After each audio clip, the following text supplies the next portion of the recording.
I want to increase the stretch, I can grab inside of my own leg here. I'm taking the right hand and I can lean, but then I can lock myself in and roll my shoulder over towards the inside here.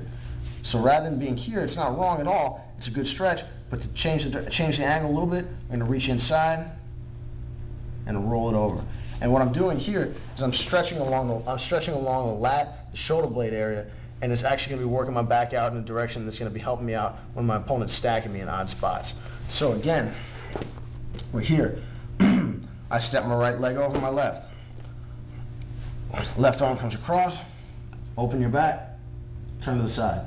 To make it stronger, to make it more of a stretch, you can put this hand flat on the ground. Notice how my arm is bent. I'm going to straighten it out and look directly behind me. And again, you can change the angle. Lean yourself down, keep yourself up, change the angle, change the position of your hand, and it's not only going to stretch your back, but you can now use this hand here, my left in this case, to pull back nice and easy on my right leg, and it's going to stretch outside of my leg here.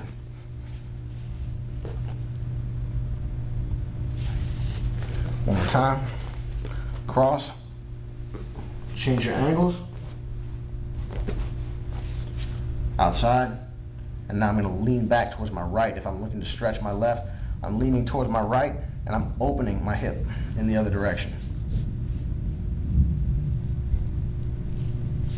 And this is going to be an excellent stretch to work both your back and your leg out. Alright guys, our next stretch is going to be working out our neck. This particular stretch is often misused, to be honest, and it's not misused. I don't mean misused in a bad sense. I just mean that people aren't really getting the most out of the stretch that they could be. And what I'm going to be doing here is when I'm going to be rolling up my shoulders, this is going to be a position that you're going to see me personally use a lot, but also if you look back, if you look back at a lot of the best jiu-jitsu players that have ever really stepped on the mat, like Roberto Huleta or like Marcio Pedapano Cruz, who's currently fighting in the UFC, who's absolute champion at black belt, phenomenally good. They both use the inverted guard, and if you'll notice, proper use of the inverted guard doesn't really land you here, flat on your back. It really is more of a neck stretch. A lot of times what's going on here is people are not using this guard because they don't understand how to properly get themselves in the position. It shouldn't be a horrible strain on your back. All I'm going to do is I'm going to rise up one of my shoulder blades and I'm going to let my neck stretch. From here, this particular position, you could be using your inverted guard, but the idea here is right now I can use this position nice and easy to stretch my back, but I'm really not getting too much out of this stretch. So what I want to do is I'm going to come up on my neck. I'm going to touch my toes to the ground, and I'm going to slowly walk my feet back towards me, my knees back towards me, and ideally I'd like to get my knees to touch my head. I'm sorry, to touch my shoulders. And now from here I can go side to side, stretching out on the one side and the other. From another angle, all I'm doing, I'm going to stretch my arms out. I'm going to roll back over. Touch my feet to the ground, making sure that I'm all the way up on my neck. Not on my shoulder blades here touching my toes, but I actually physically roll all the way on the back of my neck. Your chin should be touching your chest.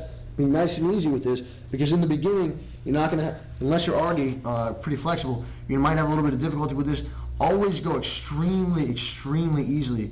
I mean, it's a standard rule of thumb when stretching, but particularly when you're dealing with your knees, neck, and back, you don't want to be playing any games. So make sure that you're going nice and easy, gradually increasing your flexibility. You don't need to be in any sort of crazy rush.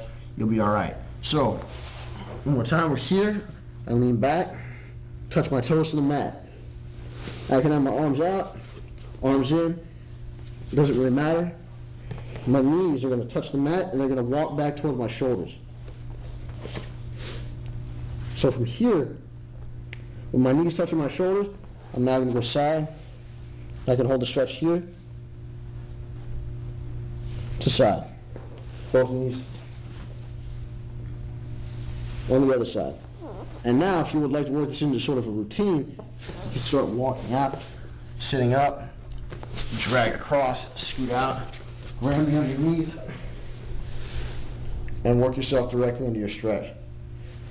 A lot of the work we do here in terms of the guard flexibility of Team Alert Urban is going to be used in sort of a routine that's going to work not only different stretches, but it's actually going to work it in with basic calisthenics and also different movements you're going to be using a lot. We're going to get more into that at the end, but you're going to see some of that. That's just a basic introduction to that right now. Remember, that particular stretch is actually a stretch of your neck, not of your back. But remember, always be careful. Never put a lot of pressure on your neck, and it's always better to be safe than sorry, so take that one nice and slow. Alright guys, next couple things we're going to be working on are going to be for neck and back flexibility, as well as neck strength. First thing we're going to work with is going to be the bridge. Basically, you can bridge in two different ways. You can bridge on your neck, on your head, or you can bridge on your hands.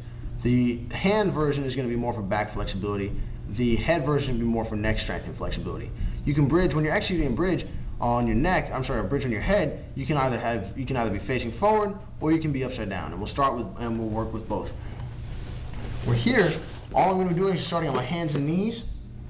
I'm going to pop up to my toes and post on my forehead. From here, I'm going to work my head forward and backward.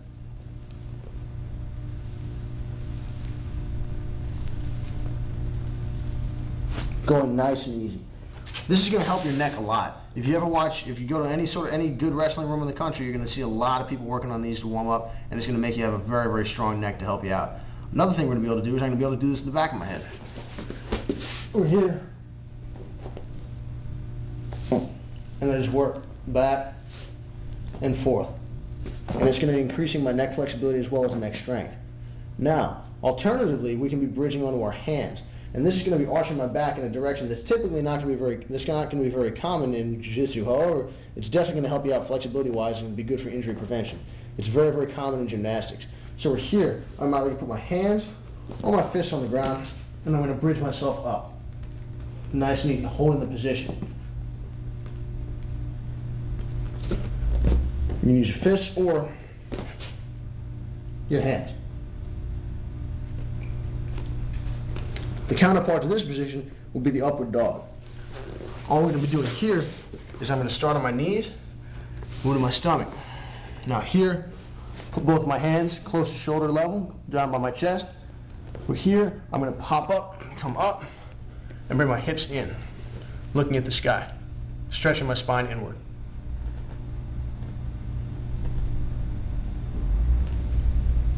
You can sink back, stretch your hips out a little bit, and then go back directly into the stretch.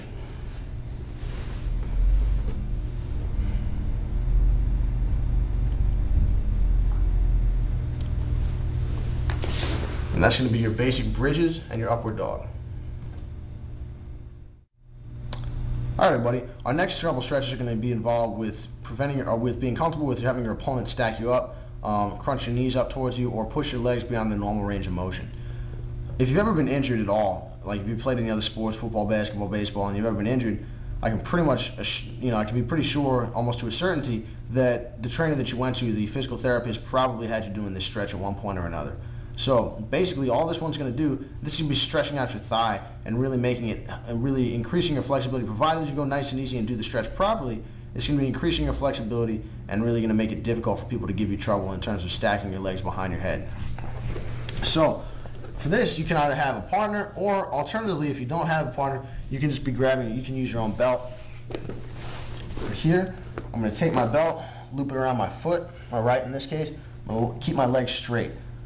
You don't want to hyperextend necessarily. Don't hurt your knee, but at the same time, you don't want to cheat and bend, because this is not a proper stretch. This is not what we're looking for. What I need is I'm going to grip the belt comfortably from here, take my foot, and I want to keep the belt up higher towards the ball of my feet, because from here, when I pull it and I pull towards my heel, I lose a little bit of leverage. Remember, your foot's like a flag. You gain better leverage up towards the top. So from here, I'm going to keep my left leg straight in this case, and I'm going to take my leg behind me. If you need to help yourself monitor your knee, you can keep your off hand